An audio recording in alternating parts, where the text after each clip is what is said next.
की राम राम हरे हरे हरे राम राम राम हरे हरे राम राम हरे हरे हरे राम राम राम हरे हरे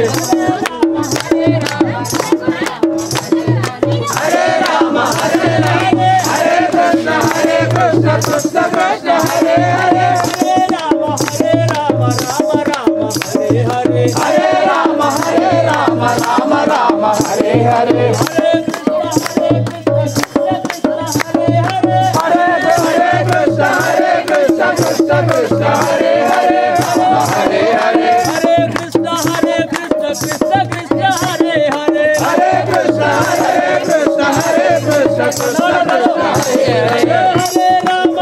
राम राम राम हरे हरे हरे राम राम राम हरे हरे हरे राम राम हरे हरे हरे राम राम हरे हरे हरे कृष्ण कृष्ण कृष्ण हरे हरे हरे कृष्ण कृष्ण कृष्ण हरे हरे ओम नमो भगवते वासुदेवाय ओम नमो भगवते वासुदेवाय ओम नमो भगवते वासुदेवाय ओम नमो वासुदेवाय ओम नमो भगवते वासुदेवाय ओम नमो भगवते वासुदेवाय ओम नमो भगवते वासुदेवाय हरे राम राम राम हरे हरे हरे राम राम हरे हरे हरे कृष्ण कृष्ण कृष्ण हरे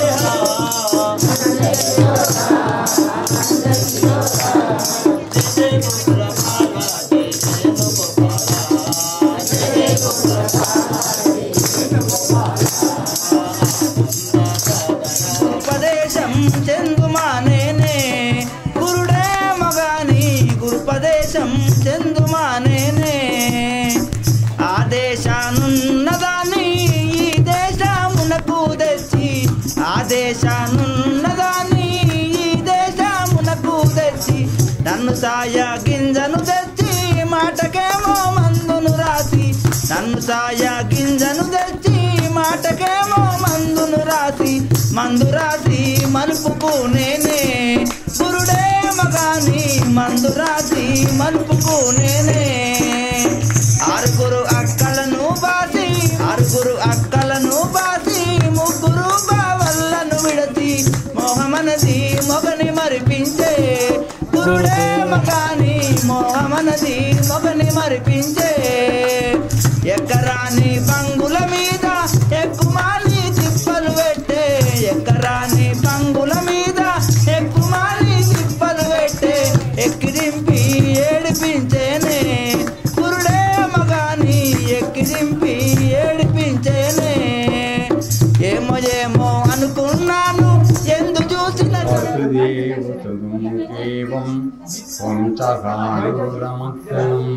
జీవికా పరమానందం కృష్ణం వందే జగద్గురుం. ఈ వెంకటేశ్వర గ్రామంలో గీతా మందిరం ద్వారా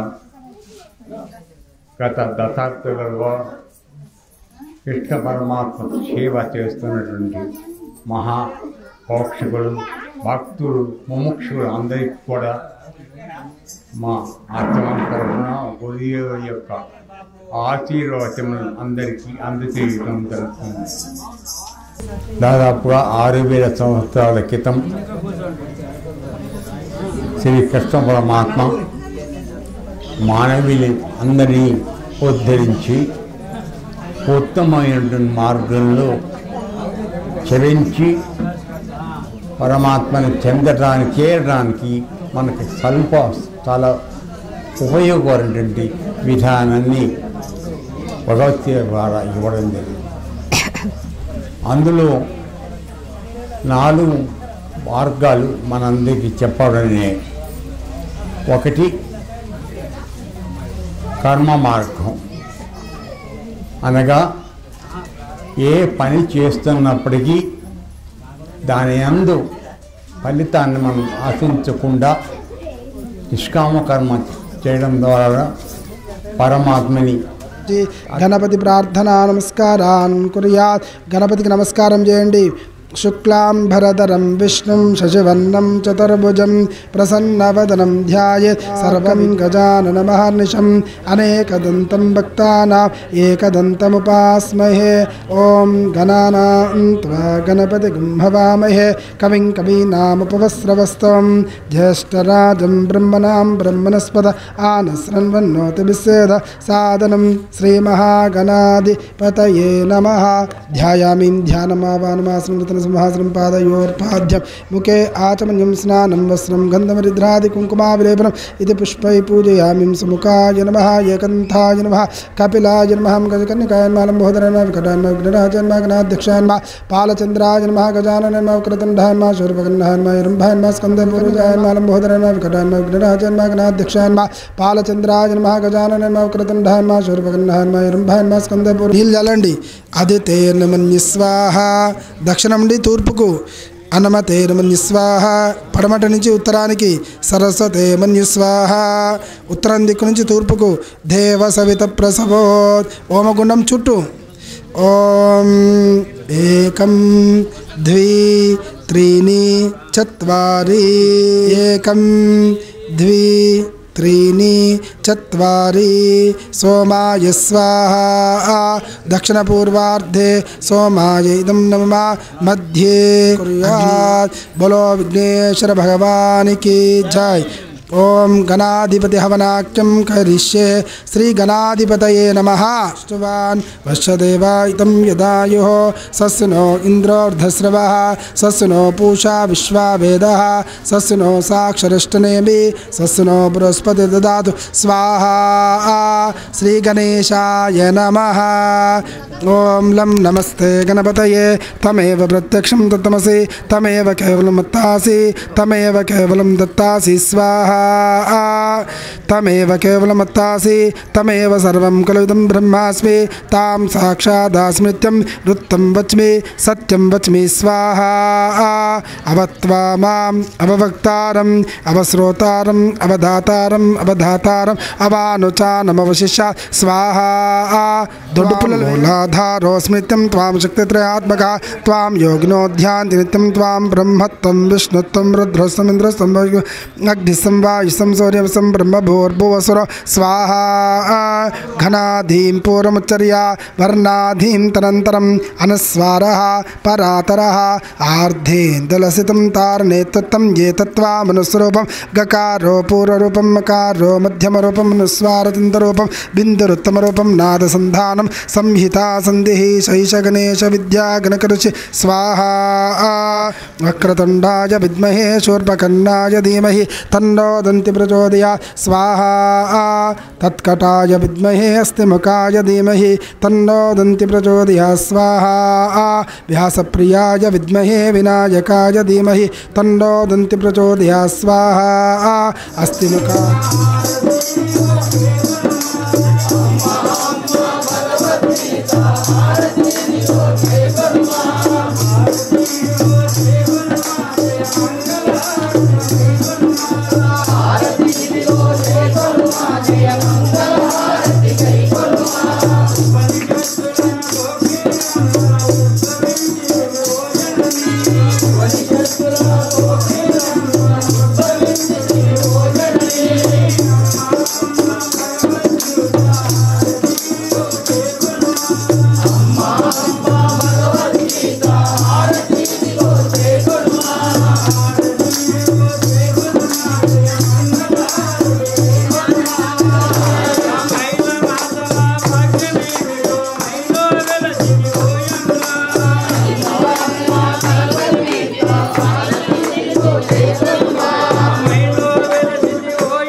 చేస్తున్నటువంటి పని పరమాత్మ కొరకు మనం చేస్తే పక్షంలో ఆ కర్మ యొక్క పాప పుణ్యములు వాళ్ళని అంటుకోవు అనుకుని నిష్కామ కర్మ చేయమని మనందరికీ చెప్పడం తెలియదు.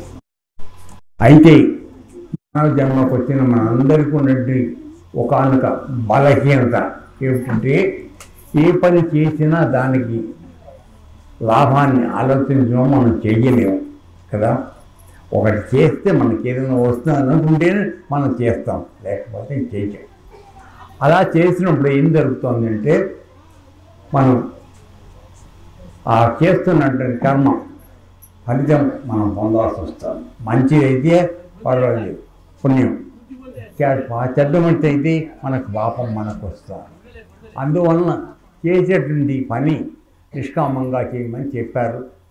దానికి మార్గాలు ఎన్నో విధంగా చెప్పడం జరిగింది. ఆఖరిలో చెప్పింది ఏంటంటే, నీవు అన్ని పనులు చేసినా చేయకపోయినా చేస్తున్నటువంటి పని యొక్క ఫలితాన్ని నాకు వదిలిపెట్టమని చెప్పడం. ఆ ఒక్క పని చేస్తే కనుక నీవు చేస్తున్న అన్ని పనుల యొక్క ఫలితం నాకు చెందుతుంది, అది నిన్ను ఏ విధంగా బంధించదు అని చెప్పడం జరిగింది. ఆ విధంగా చేస్తూ వెళ్ళేటప్పటికీ మనందరికీ కూడా భగవంతుని పట్ల ఒక విధమైనటువంటి భక్తి ఏర్పడే అవకాశం ఎరిపి అది భక్తి మార్గంగా చెప్పడం. దీనిలో భగవంతుని యొక్క గొప్పతనాన్ని మనందరూ కూడా అంగీకరించి ఆయన అత్యంత ఉన్నతముడు కనుక మనం ఆయనకి సంపూర్ణ శరణాగతిలో ఉండాలని చెప్పేది ఈ రెండవ విద్య. సేవ చేసుకుంటూ వెళుతున్నాం. అలా చేయటం స్థిరపడకు ఏం జరుగుతుంది అంటే ఆయన భగవంతుడి విలము, మనం విడిగా ఉన్నాము అనేటువంటి రెండు భావాలు వస్తున్నాయి. ఈ న్యాయానికి భగవంతుడు ఒకడే ఉన్నాడు, మనం లేవు. అసలు గట్టిగా మాట్లాడు, కేవలం ఈ శరీరం మాత్రం ధరించుకున్నాం. ఈ శరీరం పోయిన తర్వాత మనం ఎక్కడికి పెడుతున్నాం ఆ విషయం వారికి తెలియట్లేదు. కానీ ఎప్పుడు ఉండేట పరమాత్మ అక్కడే ఉన్నాడు. సో ఆయన యొక్క గొప్పతనాన్ని మనం అంగీకరించి ఎప్పుడు ఆయన పొందడానికి ప్రయత్నం చేస్తాం. అది ఎప్పుడు ఈ భక్తి మార్గంలో ఆయన్ని మనం ఇప్పుడు కృష్ణుడిని ఇక్కడ పెట్టుకుని కృష్ణ ఇది చేస్తున్నాం అంటే కృష్ణుడిని అంగీకరించుకుంటూ ఆయన సర్వ వ్యాపకత్వాన్ని మనం అంగీకరించి మనం సేవ చేసుకుంటూ వస్తున్నాం. అయితే ఈ చెట్లలో కూడా భగవంతుడు మొత్తం భగవద్గీతలో అడిగేటువంటి ఒకే ఒక విషయం మన దగ్గర నుంచి ఏమిటంటే, మనకున్న డబ్బులు ఆస్తులు అక్కడ ఆయనకు కాదు, నీ మనస్సు ఆయనకి ఇవ్వండి. ఆయన కోరేది ఒక్కటే, మన యొక్క మనస్సు ఆయనకి అప్పచెప్పి పని చేయమంటారు. ఆవేయంగా చేయాలపించడానికి భక్తి మార్గంలో ఈ అనన్య భావం అంటే ఏమిటంటే, మనం ఎన్నో 24 గంటలు లేచిన కల్పనకి మన పనుల్లోనే మనం ఉంటూ ఉంటాం. భగవంతుని గురించి ఆలోచించడానికి ఎక్కువ సమయం మన దగ్గర లేదు కదా. తెల్లారి ఎప్పుడు చూసినా పొట్ట తిప్పలు, డబ్బులు కాంటూ ఉంటాం. ఈ గోళ తప్పితే ఇంకోటి లేదు. అందుకని ఆయన దానిలో ఉన్నటువంటి ఒక చిన్న మార్గం ఏమిటంటే అనన్య చింతన. అంటే నువ్వు పని చేస్తున్నా కూడా పరమాత్మ వేరు తలుచుకుంటూ చెయ్యి. దానికి మనం మామూలుగా రామారావు అనుకోవడం, కృష్ణ కృష్ణ అనుకోవడం, ఇటువన్నీ చేసుకుంటూ పోయినట్లయితే కొంతకాలం తర్వాత మన మనస్సు ఆ భగవంతుడి శేఖలకు మారిపోతుంది. అప్పుడు మనకి ఇంటి విషయాల గురించి అంటే ఆలోచన తగ్గే అవకాశం. మన అందరం సంసారంలో ఉన్నాం కాబట్టి మనకి ఇది చాలా తేలికమైనటువంటి మార్గాన్ని అని భగవంతుడు మనకి భక్తి అవయోగంలో చెప్పడం. అనన్యం అంటే ఆ విధంగా అనగా ఎప్పుడు ఆయన గురించి ఆలోచించి చేసేటట్లయితే అటువంటి వాడి యొక్క యోగక్షేమం నేను చూస్తాను అని చెప్పారు. యోగక్షేమం అంటే అర్థం ఏంటంటే మనం ఏదో క్షేమం చూస్తాడని అనుకుంటున్నాను, అది కాదు. భక్తి గీతలో చెప్పేది ఏంటంటే, భగవద్గీతలో చెప్పేది ఏంటంటే యోగం అంటే క్షేమం, యోగక్షేమం రెండు. రోగం అంటే యోగం అంటే పరమాత్మతో నీవు అనుసంధానం అవడానికి ఒక ఉత్కృష్టమైనటువంటి మార్గం. దాన్ని నీకు అందిస్తాను అని చెప్తున్నాను. అది యోగం. వచ్చిన తర్వాత ఆ స్థితిలో నీవు పరమాత్మను పొందడానికి యోగక్షేమం అంటే నేను కాపాడుతాను అని ఆ శ్లోకం చెప్పేదాంట్లో ఏంటంటే, ఎవరైతే ఎప్పుడు తనను గురించి ఆలోచన చేస్తున్నారో వాడి యొక్క యోగక్షేమం వహామియహం అంటే నేను వహిస్తాను, నువ్వు భయపడాల్సిన అవసరం. అంటే మనం పొందలేనటువంటి దాన్ని మనకు పొందించేటట్టు తొలగేటట్టుగా చేసేటువంటి వాడు పరమాత్మ. ఆయన యోగం. ఆ కలిగినటువంటి యోగాన్ని మనకి అట్టే పెట్టి మనం పరమాత్మ మాకు వెళ్ళడానికి కావలసిన మార్గంగా చేసేది ఆయన పనిచేస్తుంది. ఇదే నేను చెప్పింది ఈ అనన్యయోగ వర్తి అని చెప్పాను.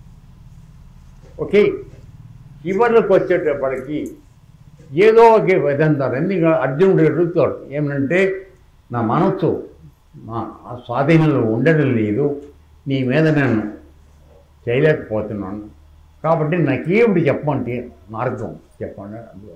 అంటే మనస్సుని నియంత్రణ చేయడం చాలా కష్టమైన విషయం, నేను ఒప్పుకుంటాను.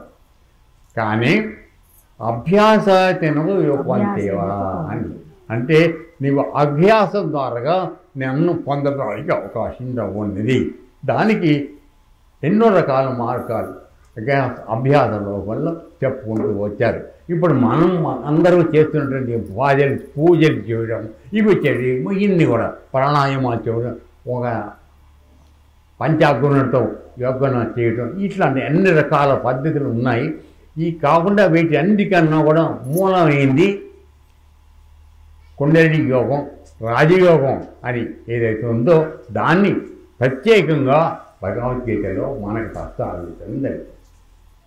దాని కారణం ద్వారా పరమాత్మ ఏ విధంగా అయితే మన యందులో ఉండి రోజు మనం తీసుకున్న ఆహారాన్ని పచనం చేయటానికి, జీర్ణం చేయడానికి ఆయన మన లోపల ఉన్నటువంటి ప్రాణ అపాన అవయవాలు రెండింటినీ సమానం చేసే విధానం ఆయన భగవద్గీతలో చేస్తున్నాడు.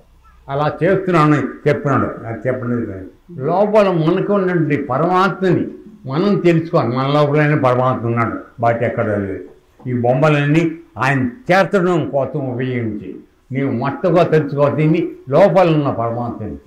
దానికి భగవద్గీత చెప్పాలి. సో ఈ మార్గంలో వెళ్ళటానికి కూడా మనం అనుసరించవలసినటువంటి మార్గం ఏమిటి అంటే ప్రాణ అపాన విధానం సమర్పించేటటువంటి విధానం యోగంలో చెప్పబడింది. ఈ భగవద్గీతలో 5వ అధ్యాయంలో పూర్తిగా చెప్పబడింది. దురదృష్టవశాత్తు దీని గురించి ఉన్నటువంటి అవగాహన ఎక్కడ రావడం లేదు. అందువలన మనందరం కూడా పరమాత్మకి ఇప్పుడు దూరంగా అయిపోతున్నాం. ఈ విధంగా మనం తెలుసుకునేటట్లయితే నీలో ఉన్నటువంటి పరమాత్మని కృష్ణుడు కాదు, దయచేసి వినండి, కృష్ణుడుగా మాట్లాడకండి. కృష్ణుడు ఒక అవతారం మాత్రమే. అతరైనటువంటి పరమాత్మకి నామ రూప క్రియలు లేవు. ఎవరు చూస్తే వాళ్ళ దగ్గర దర్శనం కనపడతారు. అందుకే క్రిస్టియన్ కనపడతాడు, మన ముస్లిమ్స్కి ముస్లిమ్స్ కనపడతారు, సిక్కులుగా కనపడతాయి. ఎవరు ఏ రూపంతో కొలిస్తే ఆ రూపంతో కలుస్తాం. మనందరికీ భగవద్గీతను చెప్పి మనకు ఒప్పించిన వాడు ఆయన. మనం కృష్ణుడు అనుకుంటున్నాం, కానీ ఆయన ఎప్పుడూ కూడా భగవద్గీతలో నేను చెప్తున్నానని చెప్పడంలా. మీరు చదవండి భగవద్గీతలో భగవాన్ ఉవాచ అంటే కృష్ణ భగవన్ అంటల్లో కాదు, కృష్ణుడు కాదు, భగవంతుడు చెప్తున్నాడు. అంటే పరమాత్మ. ఆ పరమాత్మే ఎన్ని రకాలైనటువంటి రూపాలు తీసుకుంటున్నాడో అవకాశాన్ని పెట్టి ఏం చెప్పడం కదా, ధర్మం దెబ్బతినిపోయి వచ్చినప్పుడు నేను ఏ అవతారం బట్టి నేను అవతారం తీసుకుంటూ ఉన్నాను. అంతేగాని ఎప్పుడూ ఆయన కృష్ణుడిగానే ఉండాల. రాముడిగా కొన్నాళ్ళకి వచ్చాడు, మనకి హనుమంతుడిగా కనపడ్డాడు, ఇంకా ఎన్నో రకాలుగా కనపడతాడు. ఇప్పుడు కూడా మన కలియుగంలో మనందరం చూస్తున్నటువంటి రామకృష్ణ పరమహంస, రమణ భగవాన్, సాయిబాబా వీళ్ళందరూ కూడా ఆ విధ పరమాత్మ యొక్క స్వరూపాలు నిజం తెలుసుకున్నారు. ఆ నిజాన్ని మనందరికీ చెప్పి ఉపయోగించడానికి ప్రయత్నం చేశారు. అయితే ఒక మనిషి చెప్పగాని, ఒక అవతారాన్ని చెప్పగానే అందరూ మారిపోతారని ఇప్పుడు లేదు అవకాశం. ఎందుకంటే రావణ సమయంలో రాముడి వాళ్ళకి వ్యతిరేకంగా ఉన్నవాళ్ళు కృష్ణుడికి అవతారం ఏపుగారు ఉన్నారు. ఇవన్నీ మనం పట్టించుకోవద్దు. కాబట్టి పరమాత్మ మనందరినీ అనుగ్రహించడం కోసం ఏదో ఒక రూపంలో మనకొచ్చి మనకి జ్ఞానాన్ని తెలియపట్టడానికి ప్రయత్నం చేస్తున్నాడు. ఆ మార్గాన్ని ఎంచుకుని ఒక సమర్థుడైన గురువు ద్వారా మనం ఈ విషయాన్ని తెలుసుకొని మనలోనే ఉన్నటువంటి పరమాత్మని తెలుసుకోవాలి. అవకాశం కేవలం మానవుడికి మాత్రమే ఉన్నది, దేవతలకు లేదు, కింద పాతాళ లోకాల్లో ఉండే వాళ్ళకి లేదు. కేవలం మానవ జన్మకు మాత్రమే ఇది ఉన్నది.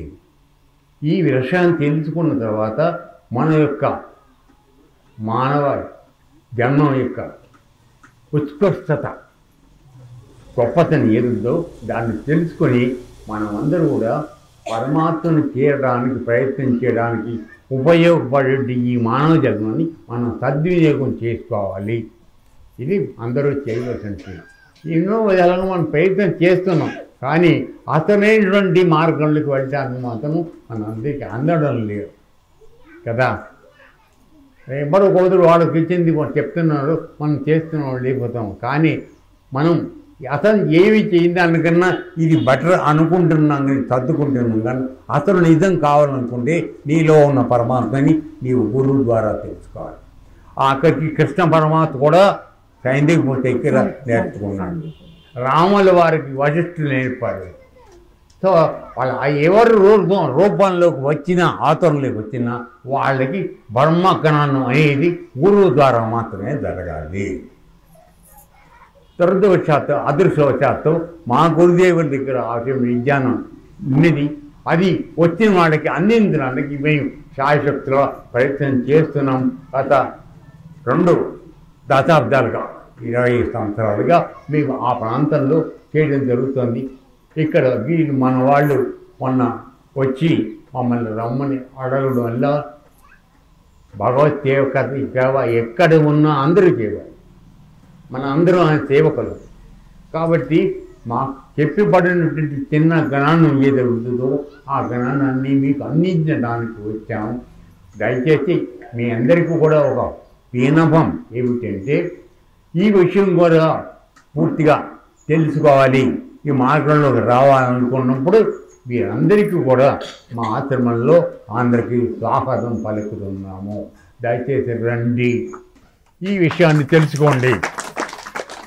కేవలం బీని చేయడంతో రాదు నాన్న. ఎందుకంటే అమ్మమ్మ మీకు అన్నం వండాలి. అన్నం వండాలంటే ఏం చేయాలి? ముందు బియ్యం కడగాల, పొయ్యలకి ఇచ్చాలి, నిప్పలకి ఇచ్చాలి, పంటించాలి. అప్పుడు కానీ మనకి ఆహారం తయారు కాదు. సో మేము అన్నం అని మాట వింటున్నాం, చూస్తున్నాం, కానీ అది ఎట్లా అవుతుందో మనకు తెలుస్తుందా? అందరికీ తెలియట్లా, ఆ తల్లికి తెలుస్తుంది, మీకు ఎవరికి తెలియదు. అలాగే పరమాత్మ మనలో ఉన్నాడనే విషయం అందరూ చెప్తున్నారు, అన్ని మతాలు చెప్తున్నాయి. కానీ ఆ లోపల ఉన్న పరమాత్మని తెలుసుకునే విధానం, ఆచరణ ఏ విధంగా మాత్రం చెప్పండి. అక్కడే మనందరికీ అది అందడం లేదు. కాబట్టి అటువంటి విద్యని అందించగలిగే అవకాశం ఉన్నటువంటి చోటకి అక్కడికి రండి, అక్కడ చేద్దాం. అందరికీ మీకు చెప్తాం. గురుదేవులు అందించినటువంటి భిక్ష మీ అందరికీ కూడా అందిస్తాం. ఎవరి జీవితాన్ని వాడు ఉద్ధరించుకొని చేసుకోవచ్చు.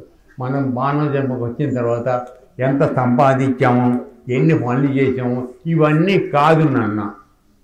ఈ శరీరం వదిలిపెట్టే లోపుగా మనం లోపల ఉన్న పరమాత్మని తెలుసుకోవాలి. అది ఒకటి మాత్రమే మన ముఖ్య కర్తవ్యం అయ్యింది. దాన్ని తెలుసుకోవడం ఏంటంటే లేపడం కోసం వచ్చాను. అందరూ ఉండి నాన్న ఉత్సాహంగా ఉన్నారు, ఉత్సాహం ఉన్నారు. రండి, ఆ విద్యను నేర్చుకుందాం, మీ అందరికీ నేర్పుదాం. అటువంటి భక్తి భక్తి అనే బీజం ఎక్కడుందో అక్కడే మోక్ష మార్గానికి కూడా మనం బీజం వేయాలి. కాబట్టి ఇది అనువైన క్షేత్రము ఈ మోక్ష మార్గానికి వెళ్ళడానికి అని మోక్షమానికి బీజం వేయడానికి ఇది అనువైన క్షేత్రము అని మేము తలుస్తున్నాం.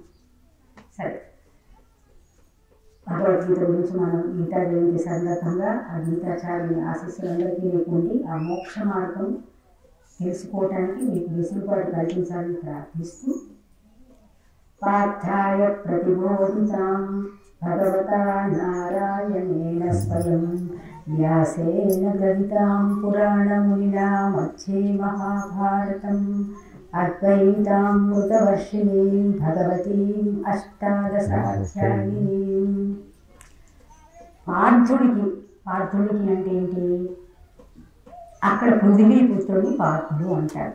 అంటే మన శరీరాలని ఒక రూపం కలిగి ఉంటాయి, ఒక్కొక్క రూపం కలిగి ఉంటాయి కదా. అంటే ఆ రూపం దేని వల్ల వస్తుందంటే భూమి మన శరీరంలో భూమి కలిసి ఉండటం వల్ల, మన శరీరంతో భూమి కలిసి ఉండటం వల్ల ఈ యొక్క రూపం ఏర్పడుతుంది. ఇప్పుడు మీ శరీరాన్ని గట్టిగా నలిచి చూడండి, కొద్దిగా మట్టి వస్తుంది కదా.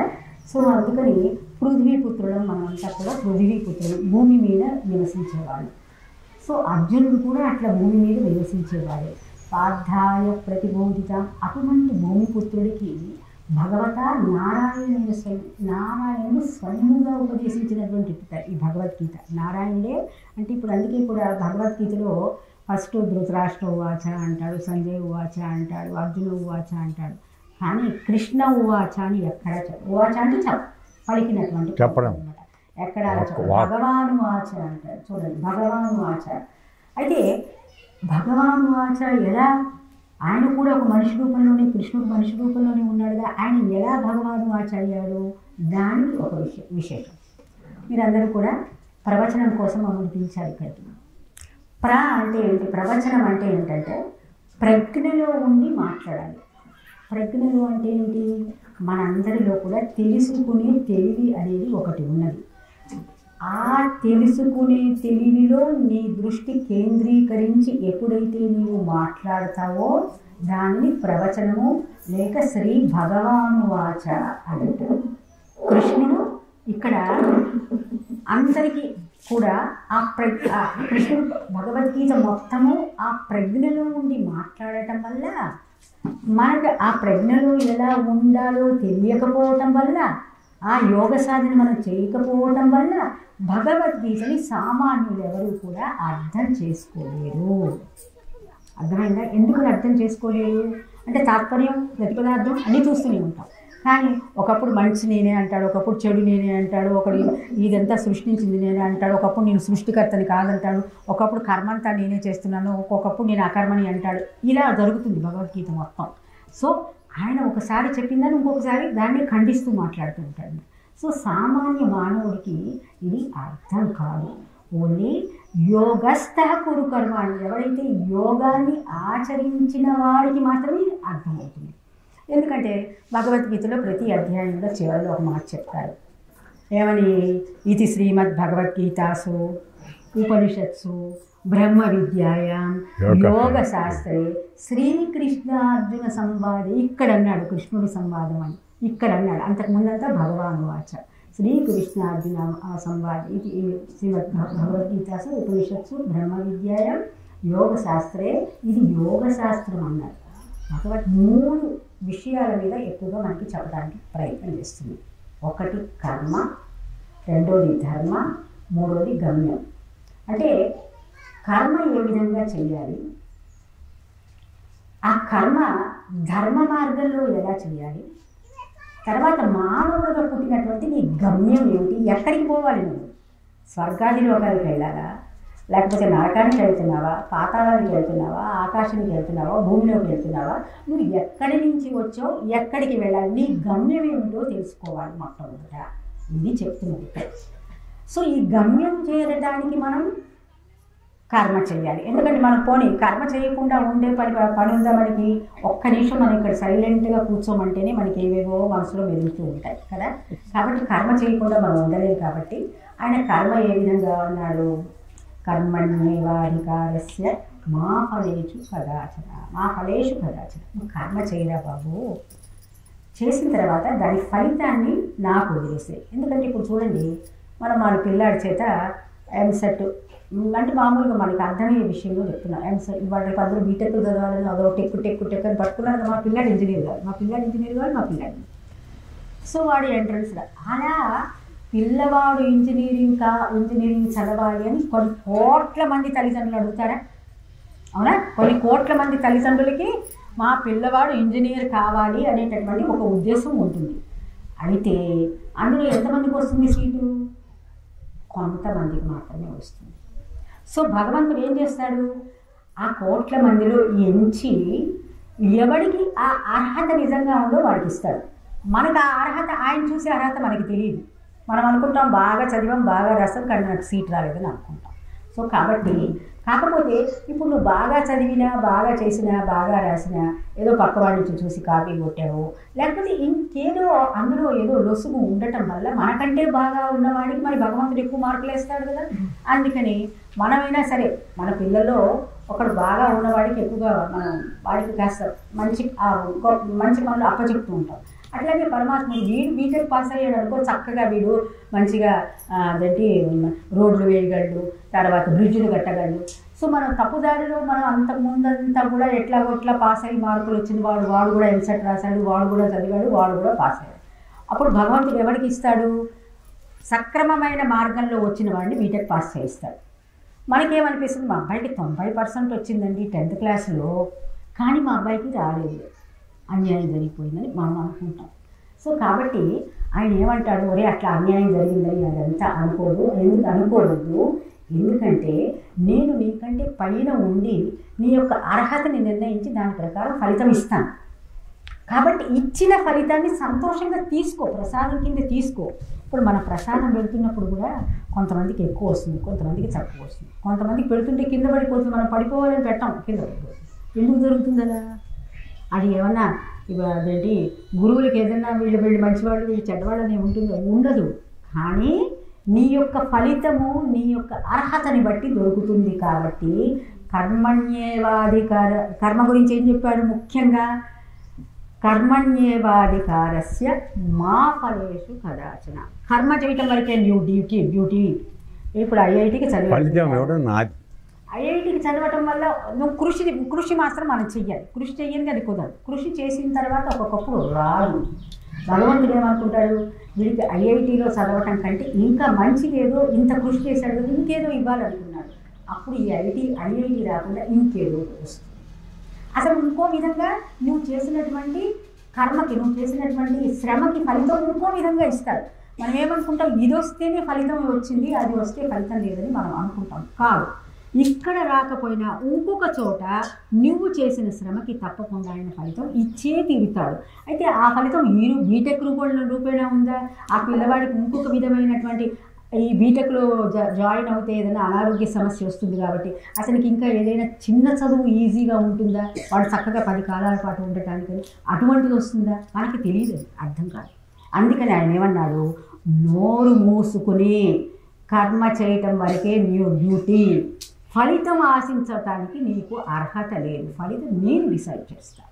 అంటే ఆ పరమాత్మ, నేను అంటే ఇక్కడ నేను అనుకోకండి, ఆ పరమాత్మ డిసైడ్ చేసింది. కానీ నువ్వు ప్రసాద బుద్ధితో అంటే అయ్యా నాకు ఇంత ఇచ్చావు, సీట్ రాలేదా మా అబ్బాయికి అంటే నేను ఎందుకు ఈ విషయంగా చెప్తున్నానంటే వాడి రేపు తల్లిదండ్రులు ఆ పిల్లల మీద, ఎందుకంటే వాళ్ళకున్న సాయశక్తులు వడ్డీ నానా కష్టపడుతున్నాను నేను చూస్తున్నాను. అందుకని ఈ ఎగ్జాంపుల్. మీరంతా గొప్పవాళ్ళు అనుకుంటున్నటువంటి రామకృష్ణ పరమహంస, లేకపోతే రమణ మహర్షి, వివేకానందులు, వీళ్ళందరూ బీటెక్లు ఎంటెక్లు చదివారండి. మరి వాళ్ళ పాదపూజ చేస్తున్నామా లేదా? అవునా కాదా? కాబట్టి చదువు ఇప్పుడు మనం చేసేటటువంటి చదువు నిజమైనటువంటి చదువు కాదు. అందుకే వేమనాచార్యులు ఏం చెప్పాడంటే, చదివి చదివి చదివి చావంగనీటికి చావులేని చదువు చదవంగవలెను. అట్టి చదువు లేక కోటి జనులు కదా. ఇందాక గురుగారు ఏం చెప్పారు? అందరూ భగవంతుని గురించి, భగవంతుడు ఉన్నాడని భజనలు, నామ సంకీర్తనలు, ఎన్నో రకాలైనటువంటి యజ్ఞాలు యాగాలు చేస్తున్నారు. కానీ నిజంగా పరమాత్ముడు ఎట్లా నామరూప క్రియారహితుడైనటువంటి పరమాత్ముడు ప్రతి మనిషిలో ప్రతి జీవిలో ఎలా ఉన్నాడో ఎవరూ తెలుసుకోవటం లేదు. అలా తెలుసుకోవటాన్ని నిజమైన చదువు అంటారు. బీటెక్లు ఎంటెక్లు టక్కు టక్కు టిక్కు టిక్కులు అవన్నీ కూడా నిజమైనటువంటి చదువులు కావు. అయితే సరే, మరి మనకి కోటి విద్యలు కూటి కొరకే కదండి, ఇది నింపుకోవాలి. మనం అంటాం జానడు పొట్టే అని, కానీ అది బాణుడు తర్వాత ప్రపంచం అంతా కూడా వ్యాపించేంత పొట్టగా తయారైంది. ఎందుకంటే ఇవాళ మనం చూస్తున్నాం ప్రతి ఒక్కరి ఇళ్ళల్లో మరి మనం ఎంతంత ధనం కూడబెట్టి కొళ్ళబెట్టి ఎవరికి కాకుండా చేసి తమినా కొద్ది ధనాలు వచ్చి ఎందుకు వస్తుంది? అది జానడు పొట్ట కోసమే మనం అట్లా చేస్తున్నామా, లేకపోతే బాణుడు పొట్ట కోసం చేస్తున్నామా, లేకపోతే ఈ ప్రపంచం అంతా నాదే అనే ఉద్దేశంతో చేస్తున్నాం? ఎందుకు చేస్తున్నాం మనుషులు ఈ విధంగా? సో ఇది కర్మ గురించినటువంటి విశిష్టత. అంటే కర్మ మీరు చెయ్యాలి, పిల్లవాడిని చదివించాలి, వీట కష్టపడండి, చదివించండి. భగవంతుడి కృప వల్ల వాడికి వస్తే ఆనందించండి, రాకపోయినా ఆనందించండి. ఆనందించండి అంటే ఏంటి? భగవంతుడు నీకు ఇంకో విధంగా సహాయం చేస్తాడు. ఇదంతా నిష్ఫలం కాదు. మీరు మీ పిల్లాడి మీద పెట్టిన శ్రమ వేస్ట్ కాదు. ఇంకొక విధంగా ఇంకొక దారిలో అతనికి ఉద్యోగం ఇప్పిస్తాడు. ఇప్పుడు అమెరికా పోవాలని బోల్డ్ మంది పిల్లలు అమెరికాకి వెళ్తూ ఉంటారు. అక్కడ నానా గడి తింటూ ఉంటారు. ఇండియాలో ఉండి చాలా చక్కగా పెద్ద పెద్ద ఉద్యోగాలు చేస్తున్న వాళ్ళని బోల్డ్ మంది నేను చూస్తున్నాను. ఎంతో డబ్బు చదవబెట్టి అమెరికాకి వెళ్తున్నారు. సో అంటే మనకి భగవంతుడు మనం చేసిన కర్మ విషయంలో ఒకటి గుర్తుపెట్టుకోండి, మీరు ఏ శ్రమ పడినా, మీరు ఒక ఫలితం కోసం ఆశిస్తూ ఒక శ్రమ చేసినా అదే ఫలితం రాకపోయినా ఇంకొక రకమైన ఫలం, ఇంకొక రకమైన పండు మీ చేతిలోకి వస్తుంది. ఆ పండు ఏ విధంగా ఉంటుందో మీకు తెలియదు. కాబట్టి మీరు, ఎందుకంటే ఈ విషయం కూడా చెప్తున్నా, అమెరికాకి వెళ్తున్నారు, అక్కడికి ఉన్న పెళ్ళిళ్ళు చేసుకుంటున్నారు. ఆ పెళ్ళిళ్ళలో ప్రతి ఒక్క పెళ్ళిలో నేను ఎంతోమందిని చూస్తున్నాను. వాళ్ళు ఎన్నో సమస్యలు ఎదుర్కొంటున్నారు అక్కడ. అదే మన భారతదేశంలో వివాహం అనేది ఒక పెద్ద పవిత్రమైనటువంటి బంధం కింద ఇక్కడ ఇంకా ఆ యొక్క సంస్కారం ఇక్కడికి రాలేదు, అంతగా రాలేదు. కాబట్టి ఇక్కడ పిల్లలు మన ఎదుర్కొంటూ ఉంటే వాళ్ళు క్షేమంగా యోగ్యతగా ఉంటారు అని నేను నిర్ణయానికి వచ్చానమాట. అంటే మనం అందరి ద్రాక్షపళ్ళ కోసం అరువులు చాచద్దు. అక్కడ అందరికీ చెప్తున్నాను, ఇక్కడ ఉన్న వాళ్ళందరికీ కూడా అందరి ద్రాక్షపళ్ళ కోసం అరువులు చాచి ఉన్నటువంటి చక్కటి పండుని, తీయగలిగినటువంటి మామిడి పండుని మనం వదులుకోవద్దు. ఇది కర్మ గురించి. ఇక కర్మ ధర్మ గమ్య. ధర్మం ఎట్లాగా? భగవద్గీతలో ధర్మం కర్మణ్యేవాధికారస్య మా ఫలేషు కదాచన అని కర్మ గురించి చెప్పాడు. ధర్మం గురించి ఏం చెప్పాడు? స్వధర్మం శ్రేయోపేయం, పరధర్మం భయావహం. నీ యొక్క స్వధర్మం ఏదైతే ఉన్నదో దానిని అనుసరించు, దానినే కర్తవ్యంగా భావించి దానినే చెయ్యి. వేరే వాళ్ళ ధర్మం ఏదో ఈజీగా ఉందని, ఇప్పుడు మన వాళ్ళందరూ కూడా చాలామంది మతాలు మారుతూ ఉంటారు. మతాలు దేనికి మారుతున్నామండి? మన తల్లిదండ్రులు మార్చుకోవడమే కదా. మతం మార్చుకోవడం అంటే తల్లిదండ్రులు మార్చుకుంటున్నాం. నీకు ఇక్కడ హిందుత్వంలో ఏం తక్కువైందని అడిగిపోతున్నావు? నీ స్వధర్మం ఏదైతే ఉందో దాన్ని వదులుకుని అదేదో తేలిగ్గా ఉందని అడుగుకోవడం ఏమిటి అంటే, నీకు ఇవ్వబడిన దాని మీద నీకు లక్ష్యము లేదు. నీకు పరమాత్ముడు ఒక భారతదేశంలో పుట్టడమే ఎంతో అదృష్టం. భారతము అంటే భా అంటే ప్రకాశము, రతి అంటే ఆ ప్రకాశము యందు ఎవరికి ఇష్టం ఉంటుందో. మీరు మిగతా దేశాలలో చూడండి, 3 నెలల కంటే అక్కడ సూర్యోదయం ఉండదు. 3-4 నెలలే, మిగతా అంతా చీకటి చలి. వరుసగా చీకటి చలిలో మీరు కొన్నాళ్ళు ఉండండి, 4 రోజులు మనకి సూర్యోదయం కాకపోతే పిచ్చెక్కినట్టు అయిపోతుంది. అక్కడ చాలామంది పిచ్చెక్కిన వాళ్ళు కూడా ఉంటారు. కాబట్టి ఇక్కడ ఉన్న మన దేశంలో ఉండటం ఎంతో అదృష్టంగా భావించండి. విదేశాలకు పారిపోయి అక్కడ ఏదో తెచ్చుకుందామని అరబ్ దేశాలకు వెళ్ళి లెట్టును గడిగి బాతులు పంపించి వెళ్ళకపోతే వాళ్ళ ప్రాణం తీసి పంపించడం చెయ్యకండి దయచేసి. ఎందుకు? సరే, ఇప్పుడు రెండోది ఏంటి? స్వధర్మం శ్రేయోపేయం, పరధర్మం భయావహం. స్వధర్మం అంటే ఇది రకరకాలుగా చెప్తాడు. స్వధర్మం అంటే ఏంటి? కులానికి ఒక ధర్మం, అంటే బ్రాహ్మణులకు ఒక ధర్మం. బ్రాహ్మణులకి ఏంటి? పురోహితుడు పురానికి హితము చేకూర్చేటట్టుగా దినవార నక్షత్రాలు మంచివి, యజ్ఞం ఎట్లా చేయాలి, యాగం ఎట్లా చేయాలి, పూజ ఎట్లా చేయాలి, అందరికీ మంచి ఎట్లా జరగాలి అనేది బ్రాహ్మణులు చేయాలి. మిగతా క్షత్రియులు అందరినీ సంరక్షించాలి. అంటే మనం వర్ణాశ్రమ ధర్మాలు మనకు చెప్పినట్టు విధంగా. తర్వాత వైశ్యులు వీళ్ళు చక్కటి వ్యాపారం చేసి ఇక్కడి నుంచి అక్కడికి, అక్కడి నుంచి ఇక్కడికి ఇవ్వాలి. వ్యాపారం. శూద్రులు అందరికీ సేవాభావంతో. ఎందుకంటే చూడండి, ఎక్కువగా 90% కాకపోయినా 70% శూద్రులే ఉంటారు ఎక్కడైనా. ఈవెన్ మనం అమెరికాలో కూడా అయినా అట్లాగే ఉంటారు, ఎక్కడైనా అలాగే ఉంటారు. అంటే శూద్రులు అనేది యాక్చువల్గా నిజంగా ఆలోచిస్తే ఈ భూభారం అంతా శూద్రులే మోస్తున్నారు.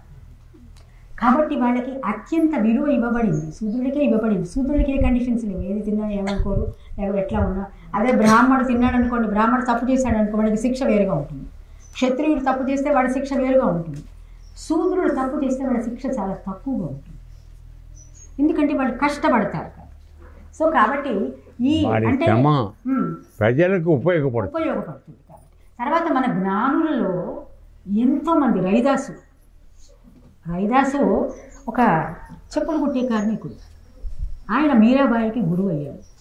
సో ఉత్కృష్టమైనటువంటి గురు పదవులు పొందిన వాడు శూద్రుల్లోనే చాలా మంది ఎక్కువ ఉన్నారు. ఇంకా బ్రాహ్మణుల కంటే, క్షత్రియుల కంటే కూడా, మిగతా వర్ణాల వాళ్ళ కంటే కూడా అత్యంత గొప్పదైనటువంటి బ్రహ్మజ్ఞానాన్ని తెలుసుకున్నవాడు శూద్రుల్లోనే ఎక్కువ ఉన్నారు. కాబట్టి మనకు వచ్చిన కులం కానీ, మనకు ఉన్న కులం కానీ మనకు తక్కువ అని అనుకోరాదు, అదే గొప్పది అనుకోండి. మనకు వచ్చిన కులము గొప్పది అనుకుని జీవించండి. స్వధర్మం శ్రేయోపేయం. ఇంకా దీనికి ఇంకొక విషయం కూడా చెప్తారు, ఏంటంటే నీ కుల వృత్తి ఏది ఉందో దానిని ఆదరించు, కొద్దిగా అయినా దానిని నేర్చుకో. ఇప్పుడు కుమ్మరి వాళ్ళు ఉన్నారు, కుమ్మరి వాళ్ళు అంటే కొండలు చేసేవాళ్ళు, కొద్దిగా నీకు అది తెలియాలి, ఆ కొండ చేసే విధానం. కమ్మరి వాడు ఉన్నారు, అతనికి ఈ ఇనుముతోట చేసేటటువంటి పని తెలియాలి. అలాగే ఇంకా మనకి కమ్మరి తర్వాత కంసాలి వాళ్ళకి బంగారం చేసేటటువంటి పని. ఈ వృత్తులన్నింటినీ కూడా దైవీ సంపదగా భావించాడు. అందుకే పరమాత్ముడు ఏమన్నాడంటే ఇవన్నీ నువ్వు ఇందులో ఇప్పుడు ఈ కుల వృత్తులంతా వదులుకుని ఈ ముష్టి ఉద్యోగాల కోసం మనం బయలుదేరి వెళ్తున్నాం కాబట్టి మనకి ఇంత అన్ఎంప్లాయ్మెంట్ ప్రాబ్లం వస్తున్నది. అన్ఎంప్లాయ్మెంట్ అంటే ఇంటి ఉద్యోగం లేకపోవడం, మా అబ్బాయికి ఉద్యోగం లేదండి, ఉద్యోగం లేదండి. నీ కులవృత్తి ఏమైందండి? కొంతన్నా కులవృత్తి చేసుకుంటే హాయిగా బతకచ్చు కదండి, అది చెయ్యడు అతను. కులవృత్తులని గౌరవించండి, కొద్దిగా అవి నేర్చుకోండి. వ్యవసాయం వాడు వ్యవసాయం నేర్చుకోండి, అట్లాగే కంసాలి వాడు కంసాలి పని, కుమ్మరి. అందుకోసమే చెప్పింది స్వధర్మం గురించి అందుకని కృష్ణుడు చెప్పాడు మనకి. అయితే స్వధర్మం గురించి ఇంకొక చిన్న గొప్పదైనటువంటి అర్థం కూడా ఉంది. మనం మన కులవృత్తిని చేసుకుంటూనే ఇంకా గొప్పదైనటువంటి స్వధర్మాన్ని మనం తెలుసుకోవాలి. ఏంటి? స్వ అంటే నేను అని అర్థం. ధర్మము అంటే ఏంటి? మనలో ఒక ధర్మాన్ని ఉపదేశించేటటువంటి శక్తి మనలో ఉంది. చూడండి, ప్రతి మానవుడు తనలో తాను మాట్లాడుకుంటూ ఉంటాడు కదా. మీరు మాట్లాడుకుని, మీ మనసుతో మీరు మాట్లాడుతూనే రెండు ఉంటాయి అక్కడ, అవునా? అక్కడ వెళ్ళి యజ్ఞం దగ్గరికి వెళ్ళి విందామని ఒకటి అంటుంది. అబ్బా, అక్కడికి వెళ్తే ఏదో అర్థం కాని విషయాలన్నీ చెప్తారు, బోరు కొడుతుంది, కింద కూర్చోవాలి, కాళ్ళు నొప్పులు వస్తాయి, సమయానికి అన్నం దొరకదు. మన ఇంట్లో అయితే మనం చక్కగా వేడివేడిగా వండుకుని తినచ్చు. ఇవి రెండు ఉంటాయి. అప్పుడు నువ్వు ఎటు వెళ్తావు? రెండో వైపుకు మొగ్గుతావు, తేలికగా ఉన్న వైపుకి పడుకోవచ్చు కదా. సో ఇలా ఎప్పుడు సంఘర్షణ జరుగుతూ ఉంటుంది అనమాట మనలో. ఆ సంఘర్షణ జరిగినప్పుడు మనం ఏంటి, తేలిక వైపు వెళ్ళిపోయి, తేలికగా ఉన్నది అనుకుని వెళ్ళిపోయి, ఆ తేలికగా మనం తేలికైనటువంటి ఎందుకు పనికిరానటువంటి మనుషులుగా, అంటే స్వధర్మం తెలుసుకోలేనటువంటి మనుషులుగా మనం మారుతున్నాము. స్వధర్మం తెలుసుకోవాలంటే ఇందాక మీకు గురుదేవుడు చెప్పినట్టుగా నీలో ఉన్న పరమాత్మని యోగ మార్గం ద్వారా తెలుసుకుంటేది స్వధర్మం నువ్వు ఆచరించినట్లు, లేకపోతే అది ఆచరించినట్లు. అంటే ఇప్పుడు మనమందరం కూడా స్వధర్మం లేకుండా వెళ్ళిపోతున్నాము, అంటే మరణిస్తున్నాము. అంటే మనలో నెలకొని ఉన్నటువంటి పరమాత్మని తెలుసుకోకుండా మనం వెళ్తున్నాం కాబట్టి మనము స్వధర్మం మన శ్రేయస్సుని మనం కోరుకోకుండా మనం శ్రేయస్సుని కోరుకుంటున్నాం. శ్రేయస్సు అంటే ఏంటి? మన కీడుని మనం చేర్చుకుంటున్నాం. ఎలాగా? మోక్షం పొందందే ఇదం శరీరం కౌంతేయ క్షేత్రమిత్యతే. ఈ క్షేత్రాన్ని ధర్మక్షేత్రంగా మార్చుకుని లోపల ఉన్నటువంటి ధర్మం చెప్పేటటువంటి పరమాత్ముని తెలుసుకున్నప్పుడు మాత్రమే నీకు శ్రేయస్సు. ఈ శరీరం వల్ల ఉపయోగం. అందుకోసం ఇంత శరీరం ఇచ్చాడండి నీకు. లేకపోతే కుక్క నక్కలాగా మరి ఎందుకు పుట్టించలేదు? నీకు ఇంత గొప్ప శరీరం, 2 చేతులు, 2 కాళ్ళు, 2 ఏదంటే దాన్ని చంపి తినే శక్తి. అవునా? పెళ్ళి అనగానే 10 గొర్రెలు కోస్తాం. ఒక చిన్న బర్త్డే అనగానే ఒక 10-50 కోడలు కోస్తాం. ఎందుకండి మనకి ఇది? ఏంటండి? ఎన్ని భగవద్గీత శ్లోకాలు చదువుకుంటే మాత్రం ఏం లాభం? మనం చేసే కర్మ ఏంటి? ఏమంటున్నాడు ఆయన? సర్వభూత హితే రతాః అన్నాడు. మనం ఏం కర్మ చేస్తున్నాం? మానవులమై ఉండి మానవత్వం ఉంటుందా మనకి? ఆ పక్షులని, ఆ జంతువులని ఇంత చిన్న దాంట్లో పెడతాం. ఆ కోడిని తీసుకెళ్ళి ఇంత చిన్న సరిలో పెడతాం. అది అక్కడే గుడ్డు పెట్టాలి, అక్కడే బసగాలి, అక్కడే చావాలి. ఆ మళ్ళీ దాన్ని బయటికి తీస్తాం, నడుపుతాం. ఇవన్నీ మానవుడు చేస్తున్నాడు. మిగతా వాడు చేస్తున్నాడండి. మరి మన మానవులమా? ఇక్కడ మన స్వధర్మం చెయ్యటం లేదు. ఎందుకంటే నీలో ఉన్నటువంటి ఆ ధర్మాత్ముడి మాట మనం వినటల్లా. లోపల మనకు తెలుసు, అయ్యో ఏడుస్తుంది, దాన్ని భావించకూడదు అని మనకు తెలుసు, కానీ చేస్తాం. ఎందుకు? నాలుకకి రుచి కదా. ఒక ఆయన ఇలాగే పాపం అంటే పక్కకు వెళ్తున్నాను అనుకోవద్దు, చక్కగా భగవద్గీత 3 గంటల్లో మొత్తం 750 శ్లోకాలు ఎంతో ఉన్నాయి కదా. 701 అంటే ఇంకా కొన్ని మృగ్యమైపోయాయి అని అంటారు. సరే, 701 శ్లోకాలు ఉన్నాయి. 3 గంటల లోపల పైనుంచి కిందకి చక్కగా అన్ని భగవద్గీత శ్లోకాలు చెప్పాడు. చెప్పిన తర్వాత ఇంటికి వెళ్ళి 4 కోళ్ళను కోసుకున్నాడు, చక్కగా భోజనం చేశాడు. మరి మనకి ఆయన పుణ్యం వచ్చిందంటారా, పాపం వచ్చిందంటారా? ఏమంటే ఆలోచించండి. భగవద్గీత చెప్పేది ఉంటే సర్వభూత హితే అన్ని ప్రాణుల పట్ల నువ్వు దయతో ఉండు అని చెప్తున్నాడు. మనం ఎంత ఉంటున్నాం? మనకు ఆ దయ ఉందా? అది తప్పు చేస్తున్నాను కూడా మనం తెలుసుకోవట్లేదు. దయచేసి మనకి దయ ఉందా అండి? మానవుల దగ్గర మనకి దయ ఉందా అండి?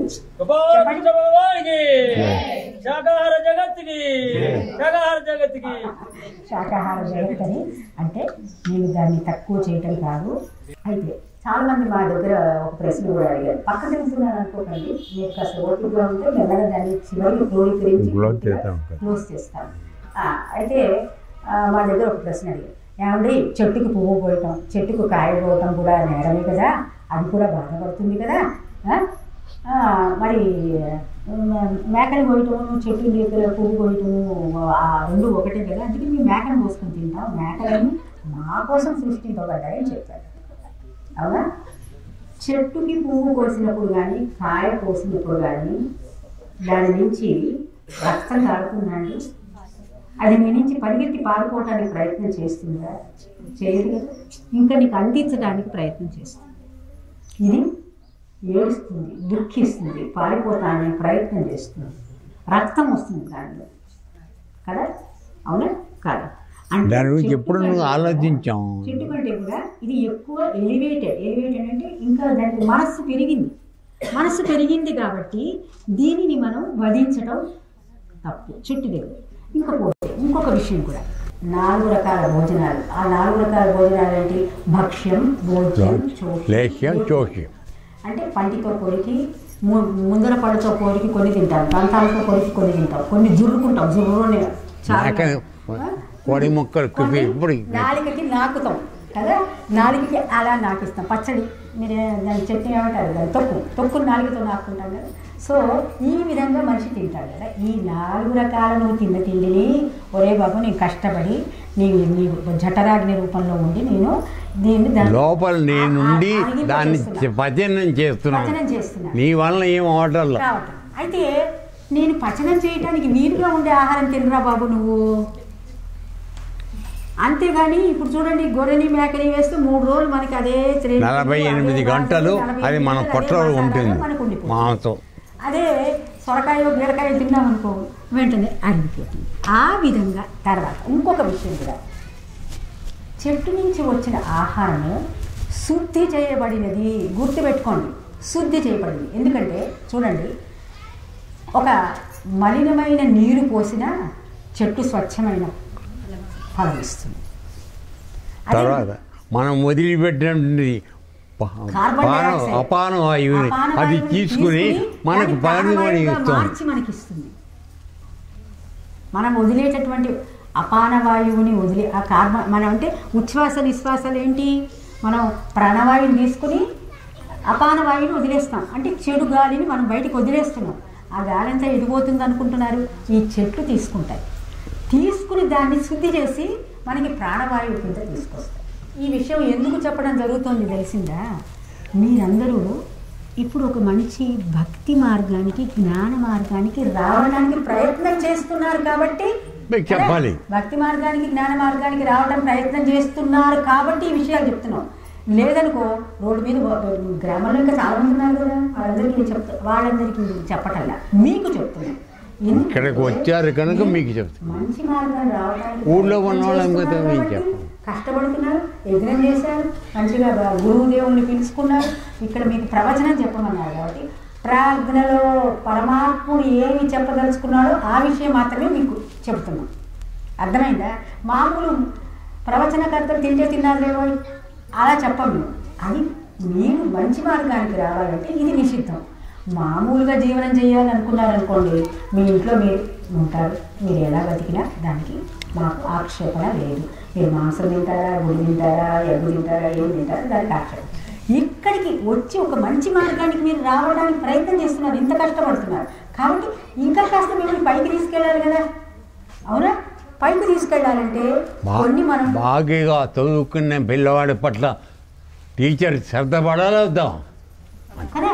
పైకి వెళ్ళాలంటే ఏంటి, మనం బరువులు వదిలించాలి, తేలికైన ఆహారం తినాలి. భగవంతుడు ఈజీగా మనకి అరిగించేటటువంటి ఆహారాన్ని తీసుకోవాలి. కాబట్టి ఈ విషయం చెప్పింది. సో ఇప్పుడు ధర్మం అంటే ఏంటి, స్వధర్మం అంటే ఏంటి, నీలో ఉన్నటువంటి పరమాత్మని యోగ మార్గంగా తెలుసుకోవటం. ఇంకొక స్వధర్మం ఏంటి, నీ యొక్క కుల వృత్తి ఏదైతే ఉందో దాన్ని నిర్వర్తించడం కూడా స్వధర్మం కిందే వస్తుంది. ఎప్పుడైతే ఈ రెండూ నువ్వు చేశావో నువ్వు అత్యంత గొప్పదైనటువంటి శ్రేష్టమైనటువంటి మార్గంలో వెళ్ళి నీ గమ్యాన్ని చేరుకోవాలి. ఇకపోతే చివరికి గమ్యం ఎక్కడికి, మనం అందరం ఎట్లా వస్తున్నాము, ఎక్కడికి వెళ్తున్నాము, మీ అందరికీ ఎట్లా వస్తున్నామో మీకు తెలుసనే నేను అనుకుంటున్నాను. ప్రతి ఒక్క జీవి కూడా తల్లి గర్భంలో నుంచి యోని ద్వారా బయటకు వస్తున్నాడు. అవునా? అంతే కదా, ఇంకేదైనా వేరే మార్గం ఉందా? అయితే తల్లి గర్భంలో నుంచి బయటికి వచ్చేటప్పుడు మనం ఏంటి, ముందర తలకాయ బయటికి వచ్చి కాళ్ళు అంటే ఇలా ఉల్టా వస్తున్నాం. నిలబడి మన మామూలుగా బయటకు వచ్చిన తర్వాత తల పైకి వెళుతుంది, కాళ్ళు కిందకు వస్తుంది. మొదట తల కిందకు వస్తుంది, కాళ్ళు పైకి. అంటే అపసవ్యమైనటువంటి మార్గంలో వస్తున్నాం మనం. సవ్యం అపసవ్యం. అంటే సవ్యం అంటే సరి అయిన విధానం, అపసవ్యం అంటే సరికాని విధానం. అంటే భగవంతుడు భగవద్గీతలో ఏం చెప్పాడంటే, నీవు జన్మకి వస్తున్నావు అంటే ఒక అపసవ్యమైనటువంటి మార్గము ద్వారా కింద నుంచి వస్తున్నావు అండి, పైనుంచి రావట్లా మనం. అవునా? అధోయోని అంటే కింద నుంచి వస్తున్నాం, తల్లి కాళ్ళ దగ్గర నుంచి కింద పట్టుబడుతున్నాం కదా. దీనిని సవ్యమైన మార్గం కింద మార్చుకో. ఊర్ధ్వమూలం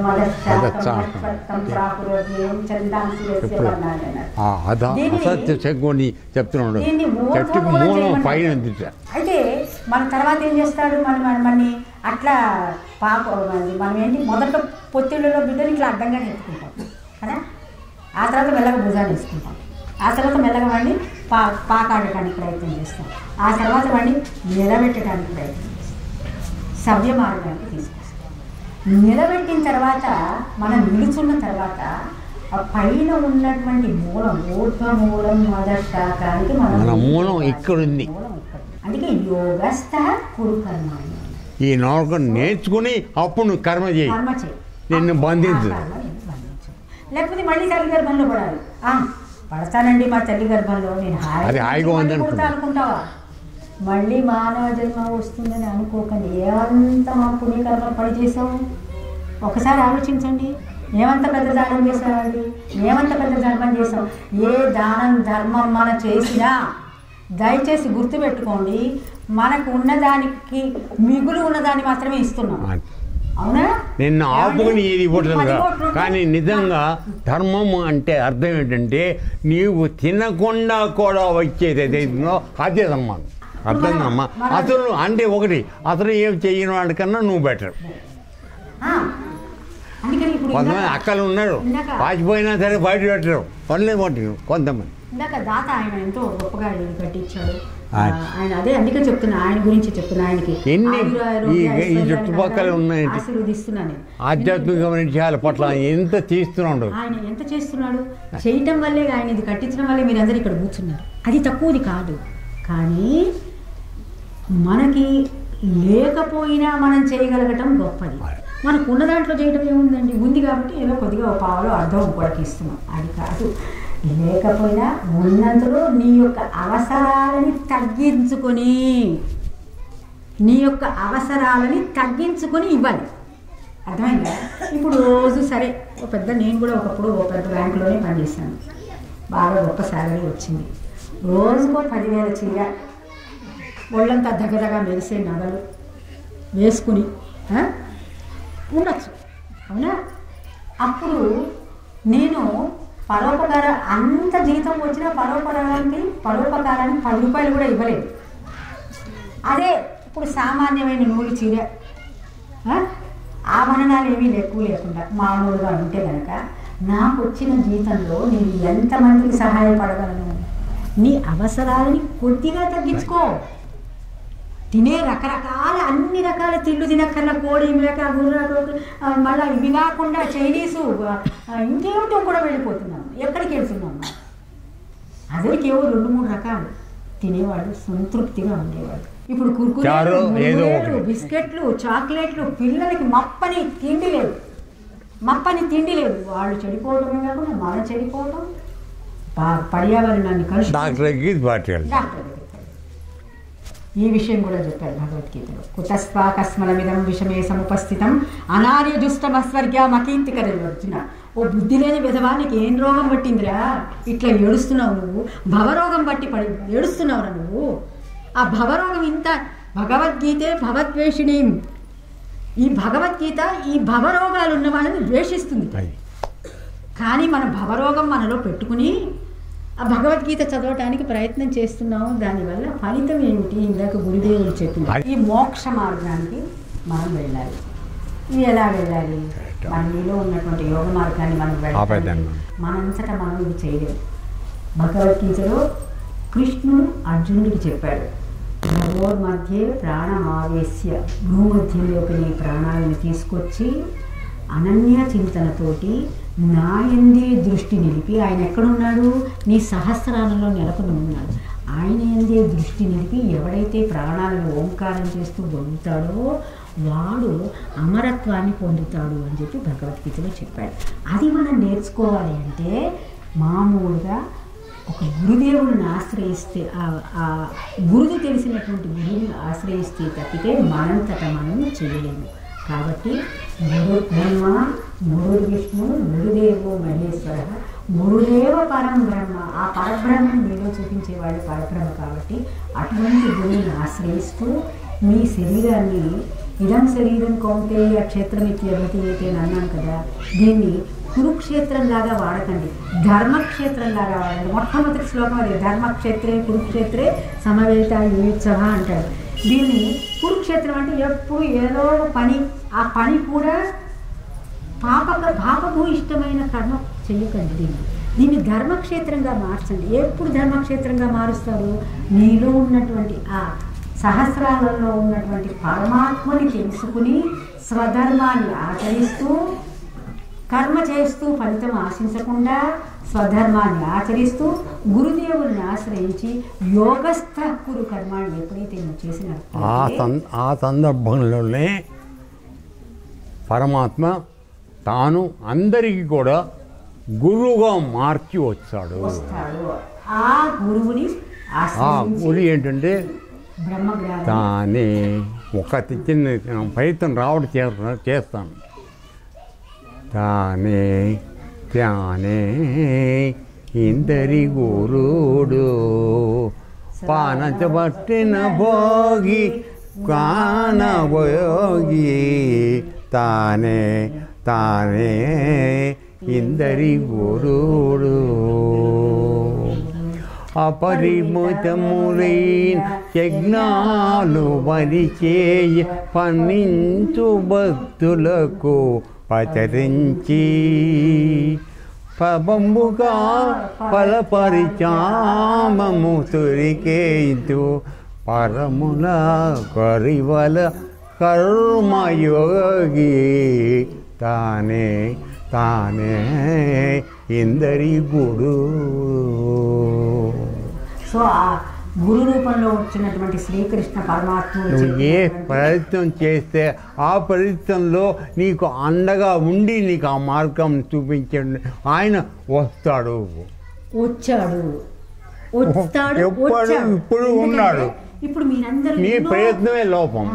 ఎన్నో రోజులుగా ఈ భగవద్గీతని ఆచరిస్తూ ఈ భగవద్గీతని నేర్చుకుంటూ గీతా జ్ఞాన యజ్ఞం చేస్తూ వస్తున్నప్పుడు సో ఇప్పుడు మమ్మల్ని పిలవాలని మీకు ఎందుకు సంకల్పం కలిగింది? ఆ పరమాత్ముడి మీకు ఆ సంకల్పం కలిగిస్తాడు. ఎందుకు వచ్చారు మా ఆశ్రమానికి?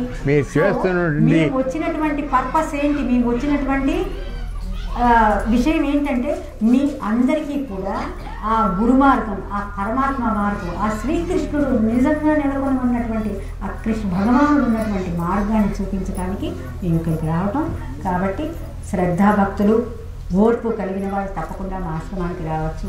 మీరు ఆ యోగాన్ని అభ్యసించడానికి కావాల్సినటువంటి శిక్షణ అదే ఒక్కటి మీ అందరికీ దండం పెట్టి చెప్తున్నాను. ఈ విషయం విద్య పట్ల ఖచ్చితమైనటువంటి నమ్మకం ఉన్న వాళ్ళ మాత్రం రండి. ఎందుకంటే ఇక్కడికి వచ్చి తెల్లరిపోతే బాగుండేది వెళ్ళిపోతున్న వాళ్ళు చాలామంది వస్తున్నారు. నాకు అది వద్దు. నీవు భగవంతుడు తెలిసిపోతున్నావు, పల్లె నాలోనే ఉన్నాడు, ఆయన్ని చూసే మార్గం ఉంది, అది తెలుసుకుంటాను రా అనుకుంటామండి. సో అందుకని మీరు మా ఆశ్రమానికి వచ్చే ముందర సర్వధర్మాన్ పరిత్యజ్య మామేకం శరణం అర్జున నీకు బుద్ధి లేదు, అన్ని వదిలేసి నేను చెప్పినట్టు వినరా, నన్ను ఒక్కడిని పట్టుకోవచ్చు. అనన్యాశ్చింతయంతో ఇంకా భగవద్గీత శ్లోకాలు ఒక్కొక్కటి అమృత కలశాలు, ఒక్కొక్క శ్లోకం మీద 15 రోజులు మాట్లాడుకోవచ్చు. అదంతా కుదరదు. కాబట్టి సూక్ష్మంలో మోక్షం మీకు సర్వధర్మాన్ పరిత్యజ్య, మిగతా విషయాలు అన్నీ పక్కన పెట్టి మార్గం కావాలి అనుకున్న వాళ్ళు మామేకం శరణం వచ్చారు. మా దగ్గరికి వచ్చి ఈ బ్రహ్మ విద్యని అభ్యసించడానికి ఉద్యుక్తులైన వాళ్ళు తప్పకుండా మా ఆశ్రమానికి మీరందరూ కూడా స్వాగతం. అందరికీ స్వాగతం. మాకు అవకాశం ఇచ్చినందుకు మీ అందరికీ కూడా చాలా కృతజ్ఞతలు. దయచేసి ఈ విషయంలో చెప్పిన వాటిలో మంచితనం గ్రహించండి.